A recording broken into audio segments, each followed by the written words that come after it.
Mahabubabad MLC polling కేంద్రం సమీపంలో ఘర్షణ చోటు చేసుకుంది. పోలింగ్ కేంద్రం సమీపంలో ప్రచారం చేస్తున్న కాంగ్రెస్ నాయకులు టౌన్ ఎస్ఐ ఉపేందర్ కి మధ్య ఘర్షణ నెలకొంది. బీఆర్ఎస్ పార్టీకి సపోర్ట్ చేస్తున్నామంటూ టౌన్ ఎస్ఐ ఉపేందర్ పై కాంగ్రెస్ పట్టణ అధ్యక్షుడు గనవరపు అంజయ్య ఆరోపించారు. దీంతో ఇరువురి మధ్య వాగ్వాదం చోటు చేసుకుంది.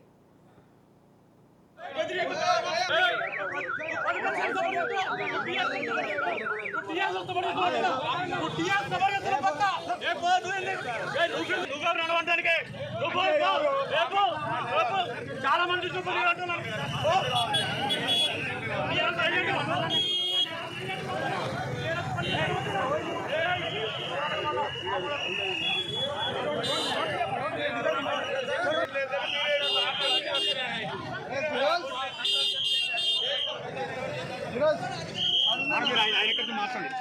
ఆయన మాట్లాడి ఫస్ట్ గొడవ ఖచ్చితంగా గొడవ చెప్తాను.